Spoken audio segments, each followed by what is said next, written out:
Hello नमस्कार, कैसे हैं आप सभी। मैं श्रेया राज और स्वागत है आप सभी का आपके अपने यूट्यूब चैनल एकेडमी उत्थान में। तो फटाफट जुड़ जाइए क्योंकि आज हम बहुत ही इंटरेस्टिंग चैप्टर पढ़ने वाले हैं इंग्लिश ग्रामर के। तो अगर आप मेरे चैनल पे नए हैं तो चैनल को सब्सक्राइब जरूर कर दीजिएगा, बेल आइकन को प्रेस कर दीजिएगा ताकि मेरी हर एक नोटिफिकेशन आप तक सबसे पहले पहुंचे। और वीडियो को अंत तक देखिए, अच्छा लगेगा तो लाइक ज़रूर कीजिएगा और कमेंट करके बताइएगा कि आपको ये वीडियो कैसा लगा। तो चूँकि मैं पहले भी आपको बताई थी कि इंग्लिश ग्रामर का जो पार्ट होता है वो 12th, 11th एंड 10th ये तीनों के लिए एक ही पार्ट होता है। क्वेश्चन के टाइप भी एक ही होते हैं, इसी तरह से पूछे जाते हैं। तो इसलिए आप लोग तीनों कंबाइंड रूप से इसे पढ़िए और बहुत ही इंटरेस्ट के साथ इसे पढ़ा जाएगा, समझा जाएगा, सीखा जाएगा। आराम से समझते हैं, कुछ भी बड़ी बात नहीं है।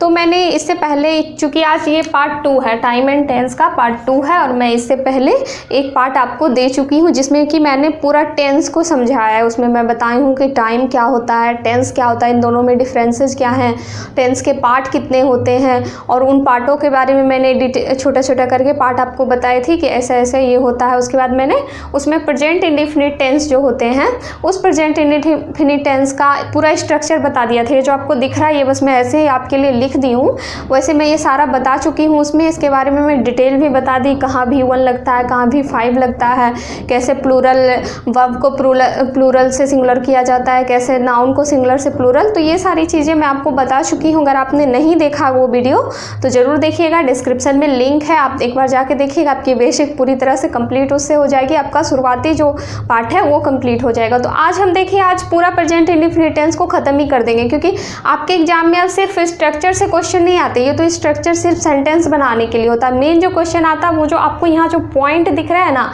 इससे अब क्वेश्चन आते हैं। तो आज प्रेजेंट इंडेफिनिट टेंस के तहत जो भी पॉइंट आएंगे, इन पॉइंट को हम क्लियर कर देंगे, उसे पढ़ लेंगे। और आप मात्र इतना ही नोट कर लीजिएगा जितना आज मैं आपको बताऊंगी, तो आपका प्रेजेंट इंडेफिनिट टेंस क्लियर हो जाएगा। तो चलिए देखती हूँ आगे क्या है। तो सबसे पहले देखिए, प्रेजेंट इंडेफिनिट टेंस के बारे में मैं बताई थी आपको कि जहाँ भी ता है, ती है, ते हैं लगते हैं, उनको हिंदी में अगर देखा जाए तो जिस वाक्य के अंत में ता है, ती है, ते हैं होते हैं वहाँ प्रेजेंट इंडेफिनिट टेंस का यूज किया जाता है। अगर इसकी स्ट्रक्चर की बात की जाए तो एफर्मेटिव सेंटेंस, यानी जिसे आप सिंपल सेंटेंस भी कर सकते हैं, वह जाता है, मैं खाती हूँ, वह यहाँ ये करता है, ये सब तो उसमें सब्जेक्ट प्लस V1 या 5 प्लस ऑब्जेक्ट लगता है। उसके बाद निगेटिव की बात करें कि वह नहीं, वहाँ नहीं जाता, वहाँ आम नहीं खाता, वो ये नहीं करता है, तो उसमें डू सब्जेक्ट प्लस डू या does plus not plus V1 plus object का यूज होता है। और इंट्रोगेटिव की बात की जाए तो डू या does plus subject plus V1 plus object plus question mark तो भूलना नहीं इंट्रोगेटिव में।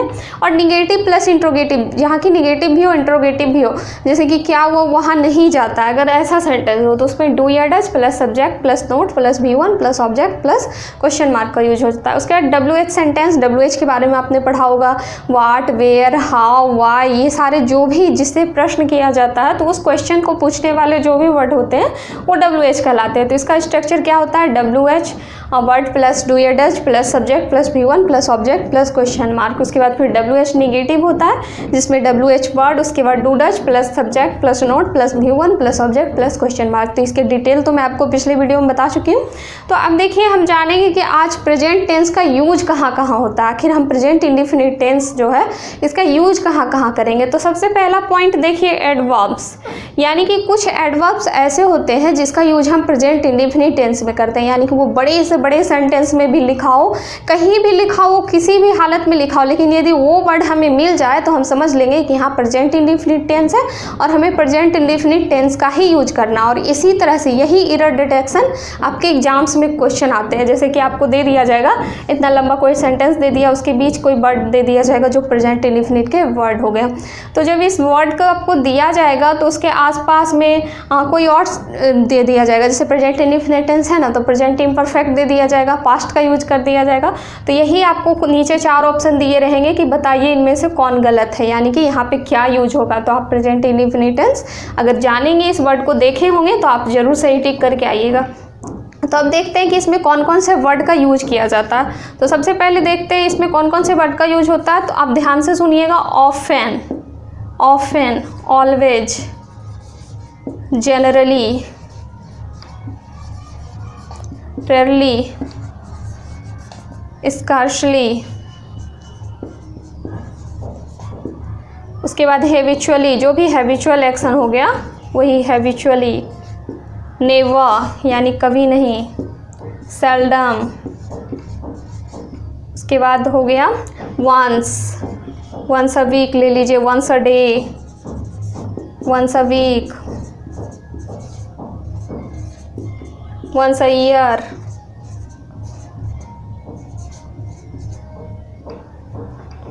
Once a year, every day, every week, every month. इसके अलावा आपने ये सारे जितने भी आपको दिख रहे हैं, जैसे ऑफन हो गया, ऑलवेज हो गया, generally, rarely, scarcely, seldom, habitually, और once a day, once a week, once a year, every day, every week, every month, every year, कुछ भी अगर इस तरह का आपको कोई भी सेंटेंस दिख गया, इनमें कोई भी सेंटेंस, तो आप समझ जाइए, आप आंख बंद करके ये सोच लीजिए कि ये जो एडवर्ब्स हैं, ये जो सेंटेंस है, ये प्रेजेंट इंडेफिनिट टेंस का पार्ट है। यानी कि आप जहाँ भी इस वर्ड को देखेंगे, आप सीधे उसके आसपास ये देखेंगे कि इसका यूज जो है प्रेजेंट इंडेफिनिट टेंस की तरह हुआ है या नहीं। तो आपने प्रेजेंट इंडेफिनिट टेंस के स्ट्रक्चर को तो देख ही लिया कि हाँ, जो भी स्ट्रक्चर होगा वो इसके जैसा होगा। तो आपको ये वर्ड जहाँ भी मिल जाएगा, आप बस यही देखिएगा कि इसमें प्रेजेंट इंडेफिनिट टेंस की तरह यूज हुआ है या नहीं, ये प्रेजेंट इंडेफिनिट टेंस है या नहीं। और जहाँ पे आपको गलत लगेगा तो वहाँ आप गलत कर देंगे। इसके लिए मैं आपको प्रैक्टिस सेट दूंगी, तो आपको प्रैक्टिस सेट करना है, जिससे कि आपको पता चल जाएगा कि हाँ, और मैं करवा भी दूंगी कुछ क्वेश्चन यहाँ पे। तो आज पहले देख लेते हैं इसको। उसके बाद देखिए, सेकेंड जो पॉइंट है वो है हैबिचुअल एक्शन। हैबिचुअल एक्शन का मतलब है कि आपकी हैबिट का मतलब कि आप जो रोज़ करते हैं वो आपकी हैबिट हो गई, तो वही हैबिट हैबिचुअल एक्शन कहलाता है। यानी कि अगर कोई कह रहा है कि मैं रोज़ सुबह जगता हूँ, मैं रोज़ सुबह 5 बजे जगता हूँ, तो यानी कि उसकी हैबिट है कि वो हर रोज़ सुबह 5 बजे जगता है। अगर आपके घर में कोई बड़े बुजुर्ग या मम्मी पापा वो हर रोज़ सुबह चाय पीते हैं, तो उनकी ये आदत है, उनकी ये हैबिट है कि वो रोज़ सुबह चाय पीते हैं। आप अगर स्कूल 9 बजे जाते हैं, अभी तो बच्चे कोई स्कूल जा नहीं रहे, लेकिन अगर 9 बजे स्कूल जाते हैं तो उनकी हैबिट है कि पर डे स्कूल 9, साढ़े 9, 10 बजे लगते हैं, तो वो 9 बजे स्कूल जाते हैं। तो इस तरह से इसमें हम उदाहरण के तौर पे ले सकते हैं हैबिचुअल एक्शन में, ही टेक्स टी एवरी मॉर्निंग, ही टेक्स टी एवरी मॉर्निंग। देखिए यहाँ पे ऐसे भी पता चल रहा है कि एवरी आया हुआ है, तो यहाँ मैं आपको बताई थी every day, every week, every month, every morning, every night, every evening. तो इस तरह से यहाँ पे आपने ये भी देख लिया कि he takes tea every morning, यानी कि जहाँ भी हैबिट का यूज हो, जैसे he get up at 5 o'clock, he get up at 5 o'clock। आपने अगर ऐसा देखा, ये गेट अप एट 5 o'clock, तो इसका मतलब वो 5 बजे डेली उठता है, ये उसकी हैबिट है, ये उसकी आदत है कि हाँ, हमें उठना ही है, उसे उठना ही है। तो यही चीज़ हो गया हैबिचुअल एक्शन, यानी कि हैबिचुअल एक्शन हमारी हैबिट। तो ये एडवर्ब्स हो गए, ये हैबिचुअल एक्शन हो गए। अब जो थर्ड पॉइंट है ये है यूनिवर्सल ट्रूथ। यूनिवर्सल ट्रूथ का मतलब होता है त्रिकाल सत्य। अगर इसका हिंदी मीनिंग देखा जाए तो इसका मतलब होता है त्रिकाल सत्य, यानी कि जो तीनों कालों में सत्य हो, तीनों कालों में जो ट्रूथ हो। जैसे कि जो पास्ट टेंस में वही प्रेजेंट टेंस में है और वही फ्यूचर टेंस में है। जैसे कि आप उदाहरण के तौर पे देख ले, मैं यहाँ पे लिख देती हूँ, जैसे पास्ट में वही चीज़ें प्रेजेंट में और वही चीज़ें फिर फ्यूचर में भी हो। जैसे आप देखते होंगे कि आप जब थे भी नहीं इस दुनिया में तो भी सूरज निकल रहा था, आप जब आ गए हैं तो भी सूरज निकल रहा है, और जब आप नहीं भी रहेंगे तो भी सूरज निकलेगा अगर आप अभी हैं तो। लेकिन जब यही काम, अगर वैसा काम जो कि आप थे तब नहीं था, अभी हो रहा है, फिर आगे होगा कि नहीं पता नहीं, तो वो जो होगा ये यूनिवर्सल ट्रूथ नहीं होगा। तो यूनिवर्सल ट्रूथ में वही चीज़ें आती हैं जो कि हमेशा से चली आ रही, जो तीनों कालों में सत्य हो। जैसे सूरज पूरब में उगता है तो the sun rises in the east, जैसे लिख दें the sun rises in the east, the sun rises in the east, सूरज पश्चिम में उगता है, डूबता है, the sun sets in the west. तो इस तरह से इस टाइप के जो सेंटेंस होंगे कि जिससे साफ साफ पता चले कि ये तीनों कालों में होता आ रहा है और आगे भी होगा, हम रहे या ना रहे, दुनिया हो रहे या ना रहे, तो उन चीज़ों में हमेशा प्रेजेंट इंडेफिनिट टेंस का यूज किया जाएगा। उन चीज़ों में हमेशा प्रेजेंट इंडेफिनिट टेंस का यूज जनरल ट्रूथ। अब तो ये यूनिवर्सल ट्रूथ था और ये है जनरल ट्रूथ। तो यूनिवर्सल ट्रूथ का तो मतलब कि पूरा तरह से सत्य हो, सबके लिए सत्य हो, सर्वकालिक सत्य हो। लेकिन जो ये जनरल ट्रूथ है इसका मतलब है कि वैसा सच जो चलता आ रहा था, पहले से कुछ दिनों से चलता आ रहा था, लेकिन आगे जाके ये चलेगा या नहीं चलेगा ये फिक्स नहीं हो। यानी कि आपको भी पता है कि विराट कोहली क्रिकेट खेलते हैं, आपको ये पता है कि विराट कोहली क्रिकेट खेलते हैं, लेकिन क्या वो आगे खेलेंगे? अभी वो खेल रहे हैं, ये बात सच है, वो बड़े लोग हैं, उनके बारे में सब जानता है, लेकिन ये ज़रूरी नहीं है कि वो कुछ दिन बाद भी क्रिकेट खेले, हो सके संन्यास ले लें। तो वही चीज़ें हैं। तो जो ये बातें आती हैं तो इन्हें जनरल ट्रूथ कहते हैं। जैसे कि अभी मुकेश अंबानी रिलायंस कंपनी चला रहे हैं, ठीक, आपको पता है कि भी चला रहे हैं, पहले से चलाते आते आ रहे हैं, लेकिन हो सके आगे चल के वो बंद कर दे, उन कंपनी को आगे चल के बंद कर दे, तो वो जनरल ट्रूथ के अंतर्गत आ गया। तो इसमें हम एग्जाम्पल के रूप में ले सकते हैं विराट कोहली प्लेज क्रिकेट,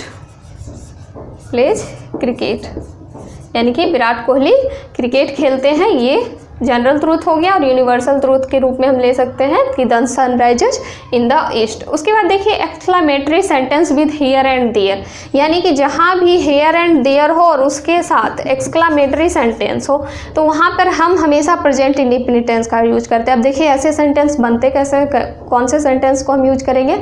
तो मान लीजिए आप किसी गाँव में गए हैं, तो गाँव में कच्ची सड़कें हैं। कच्ची सड़क का मतलब है कि जहाँ की सड़क जो है वो मिट्टी से बनी हुई है, वहाँ सड़क पत्थर की नहीं है, आपके जैसे यहाँ जो सड़क होते हैं शहरों में वैसे शहर नहीं, वहाँ मिट्टी की शहर बनी है पतली सी, जिसे कि गांव में मेड़ या फिर ये कहते हैं पगडंडी जिसे कहते हैं, उस तरह की सड़क बनी हो। तो वहाँ एक बाइक तक चलना मुश्किल है, यानी वो सड़क ऐसी है कि एक बाइक तक चलना मुश्किल है। और कोई कह रहा है कि यहाँ पे बस आती है, अगर कोई गांव वाला कह रहा है कि यहाँ पे बस आती है तो आप उस समय कहेंगे यहाँ बस आती है, आपका एकदम पूरा एक्सक्लामेटरी, यानी कि एक्सक्लामेशन ही होता है कि विस्मयादिबोधक, आप पूरा विस्मित हो गए कि हाँ तो एक बाइक नहीं चल रही है और यहाँ पे बस आती है। तो यही बात का जब यूज करेंगे तो इसे हम करेंगे exclamatory sentence with here there में, तो प्रेजेंट इंडेफिनिट टेंस में करेंगे। जैसे इसी एक्सक्लामेशन को यदि बताया जाए तो देयर कम्स बस, देयर कम बस, देखिए लास्ट में एक्सक्लामेटरी मार्क्स हो गया, एक्सक्लामेशन मार्क। तो देयर कम्स बस जब आप बोले कि यहाँ बस आती है तो ये एक्सक्लामेशन, और यहाँ पे देख लीजिए कम्स यानी कि V5 का यूज हुआ है, सब्जेक्ट प्लस V5, तो ये प्रेजेंट इंडेफिनिट टेंस का पार्ट है। उसके बाद देख लीजिए आप अगर और एग्जाम्पल लेना चाहते हैं तो मान लीजिए कि कोई जगह, ये तो देयर का एग्जाम्पल हो गया, अब हेयर का एग्जाम्पल लेते हैं। तो आपने देखा कि कोई गर्ल है, मान लीजिए कोई गर्ल है और आसपास कोई जंगल है, वो उस जंगल में जाती, वैसा जंगल है जहाँ की हर मतलब बहुत भयानक पशु हैं, जंगली जानवर अजीब तरह के हैं, और वहाँ पर वो जाती है। तो किसी ने आपको बताया कि ये यहाँ पे आती है, यानी यहाँ जंगल है और उनके बारे में बताया गया कि ये यहाँ आती है, तो आप एकदम विस्मयादित होकर ये पूरा एक्सक्लामेटरी सेंटेंस का यूज करते हुए कहेंगे पूरा विस्मय होकर कि वहाँ ये आती है, ये यहाँ आती है, मतलब इतने भयानक जंगल में, इतने जहरीले पशुओं से भरे जंगल में वो यहाँ आती है। आपको एकदम आश्चर्य हो गया कि वो कैसे यहाँ चली आती है लड़की। तो उसी तरह से जब यूज कीजिएगा तो आप कहिएगा here she comes, here she comes. तो आपने यहाँ देखा कि किस तरह से हेयर का यूज होता है, देयर का यूज होता है एकदम आश्चर्य के रूप में, तो वहाँ पे प्रेजेंट इंडेफिनिट टेंस का यूज होता है, यहाँ भी आपने देखा। उसके बाद देखिए फिक्स्ड फ्यूचर इवेंट, यानी कि फिक्स जो फ्यूचर की इवेंट होती है उस इवेंट में यूज किया जाता है प्रेजेंट इंडेफिनिट टेंस का। देखने में तो यहाँ फ्यूचर बताया जा रहा है, लेकिन प्रेजेंट इंडेफिनिट टेंस का यूज कैसे होता है?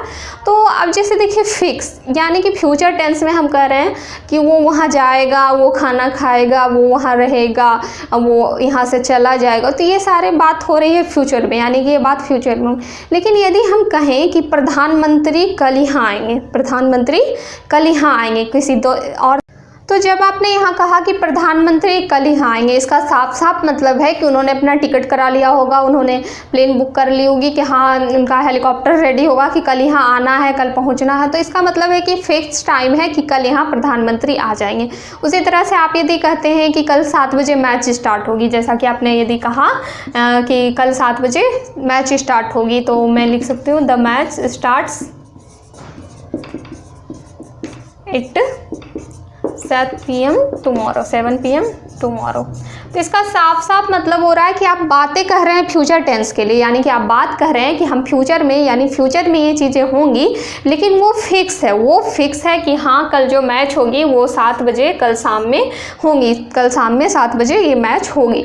तो जब आप ऐसा कह रहे हैं कि कल प्रधानमंत्री आएंगे ही, कल वहाँ वो जाएंगे ही, तो ये जब ये फिक्स हो जाए, ये चीज़ें जब फिक्स हो जाए तो आप इनके साथ हमेशा प्रेजेंट इंडेफिनिट टेंस का यूज कीजिएगा। जैसा कि हाँ आप सेंटेंस को देख लीजिए, द मैच स्टार्ट्स, इसका मतलब है कि सब्जेक्ट प्लस V5, यानी कि इस स्ट्रक्चर का यूज हुआ है, यानी प्रेजेंट इंडेफिनिट टेंस का यूज हुआ। तो इसी तरह से जहाँ भी आप फिक्स्ड देखेंगे, फ्यूचर के इवेंट को देखेंगे, तो आप प्रेजेंट इंडेफिनिट टेंस का ही यूज करेंगे। उसके बाद देखिए सबऑर्डिनेट क्लाउज, सबऑर्डिनेट क्लाउज, तो जब भी आप ये देखेंगे कि सबऑर्डिनेट क्लाउज है से कोई सेंटेंस स्टार्ट हो रहा है, जैसे मैं लिखती हूँ कि सबऑर्डिनेट क्लाउज से कोई भी सेंटेंस स्टार्ट हो रहा है, तो आप वहाँ हमेशा प्रेजेंट इंडेफिनिट टेंस का यूज कीजिएगा। तो सबऑर्डिनेट क्लाउज में आते कौन कौन से वर्ड है, पहले ये जानेंगे तभी तो पता चलेगा कि कौन सा सेंटेंस है। तो आप इफ़ देख लीजिए, इफ़ है, when, before, unless, until, as long as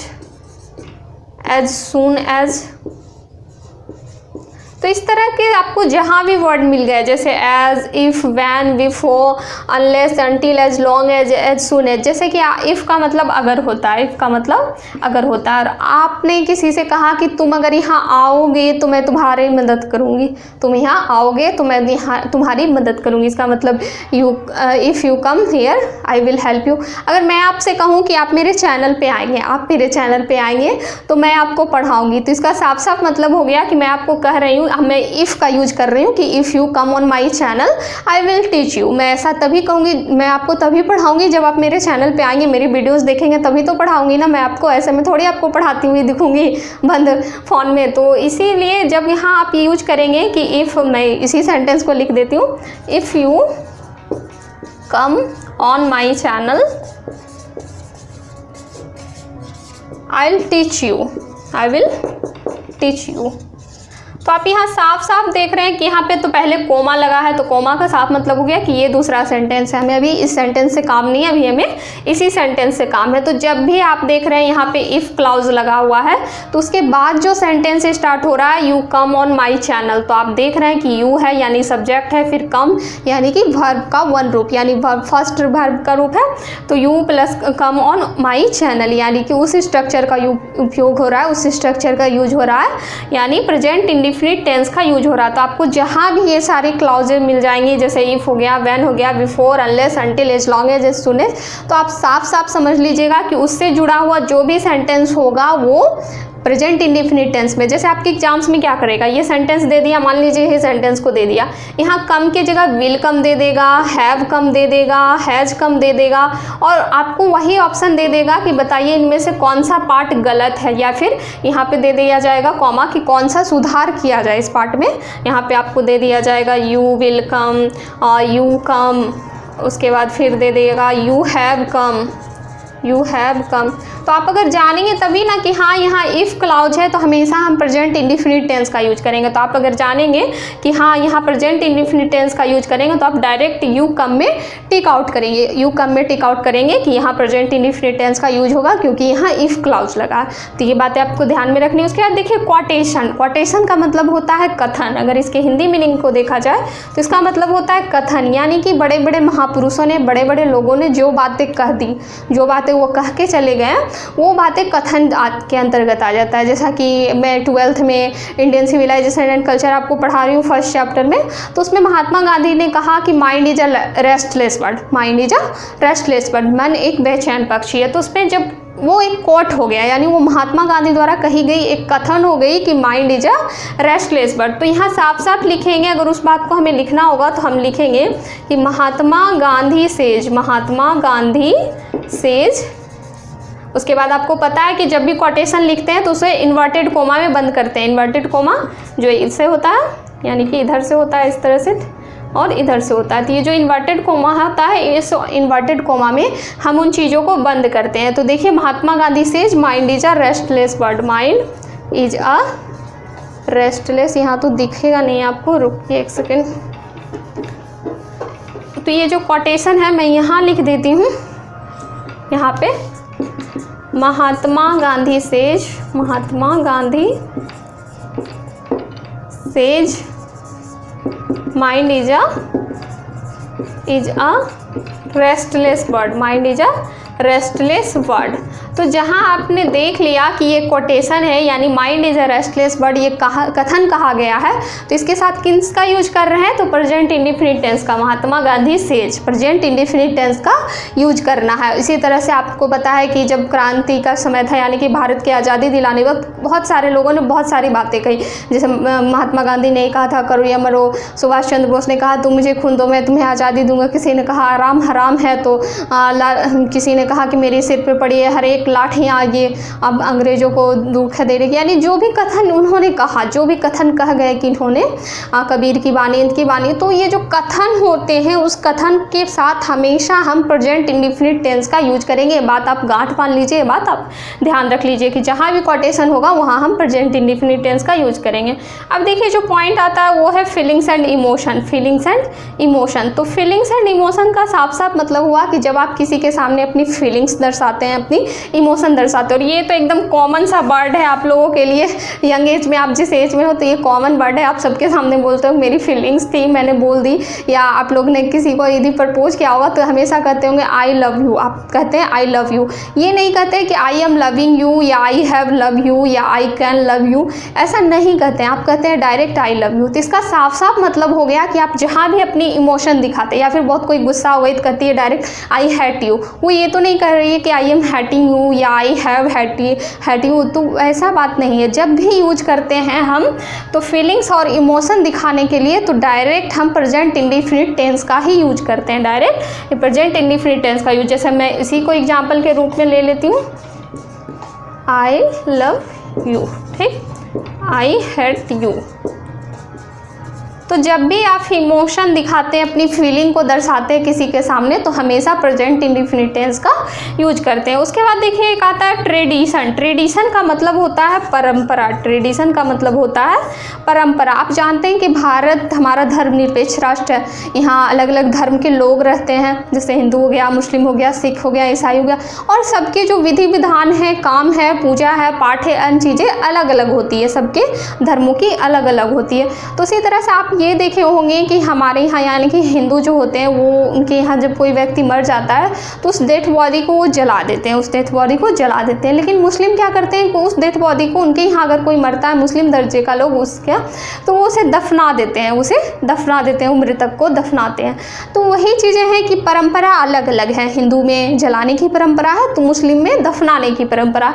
तो जहाँ इन परंपराओं का यूज करेंगे, जहाँ इन परंपरा का यूज होगा तो वहाँ हम हमेशा प्रेजेंट इंडिफिनिट टेंस का यूज करेंगे। प्रेजेंट इंडिफिनिट टेंस का यूज करेंगे मतलब कह सकते हैं कि हिंदूज, हम एग्जाम्पल के तौर पे इसे लिख सकते हैं समझने के लिए कि Hindus burn their dead, Hindus burn their dead, यानी कि हिंदू मृतकों को जलाते हैं। और इसी एग्जाम्पल के रूप में हम दूसरा ले सकते हैं कि Muslims bury their dead, Muslim bury their dead, यानी कि मुस्लिम दफनाते हैं अपने मृतकों को। तो जहाँ इस तरह से यूज किया जाएगा, परंपरा का यूज किया जाएगा, वहाँ हम प्रेजेंट इंडिफिनिट टेंस का यूज करेंगे। इसके अलावा एक क्रिकेट की कमेंट्री आपने सुनी होगी, क्रिकेट में जो कमेंट्री करता है, बॉल आया तो प्लेयर ने मारा छक्का तो ये चौका, ये गया बॉल ग्राउंड से बाहर, तो ये सब जो भी कमेंट्री का यूज किया जाता है, मैं यहाँ लिख भी देती हूँ, क्रिकेट कमेंट्री या फिर कोई और भी कमेंट्री हो जहाँ भी होती है, तो वहाँ हमेशा प्रेजेंट इंडिफिनिट टेंस का यूज करते हैं, वहाँ हमेशा प्रेजेंट इंडिफिनिट टेंस का यूज करते हैं। तो उसमें भी आपको वही यूज करना है हमेशा। उसमें जब आप ध्यान से सुनेंगे तो देखेंगे कि वही इसी स्ट्रक्चर पे सारे सेंटेंस बोले जाते हैं, उसमें कोई अदर स्ट्रक्चर नहीं लाया जाता, इसी स्ट्रक्चर पे सारे शब्द बोले जाते हैं। लास्ट ही है, एक सेकेंड, इस पॉइंट में मैं लिख देती हूँ यहाँ पे,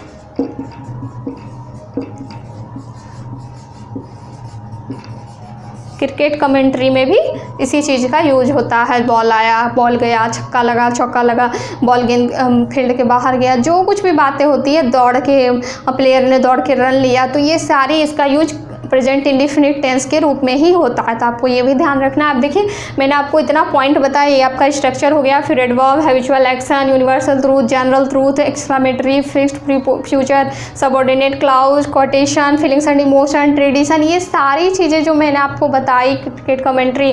तो आप क्या करेंगे कि इसे अगर नोट कर लेंगे, इसे अच्छे से नोट कर लेंगे, और बाकी चीज़ें तो मैं आपको समझा दी हूँ, जो जो एग्जाम्पल दी हूँ आप एक दो एग्जाम्पल लिख देंगे। तो ऐसा करने से क्या होगा कि आपको चीज़ें पता रहेंगी कि हाँ एग्जाम्स में यही सारे क्वेश्चन आते हैं, तो हमें इनको पढ़ना, एक से दो बार आप रिवीजन करेंगे, आपके पास एक नोट्स की तरह ये रेडी हो जाएगा। तो आप जहाँ भी देखेंगे तो आपसे ये सेंटेंस क्लियर हो जाएंगी, ये चीज़ें क्लियर हो जाएंगी। इसके अलावा मैं जो आपको प्रैक्टिस सेट करवाऊंगी एक दिन 2 दिन बाद, मतलब ये जब पूरा क्लियर हो जाएगा, ख़त्म हो जाएगा टाइम एंड टेंस, तो मैं आपको प्रैक्टिस सेट भी करवाऊंगी।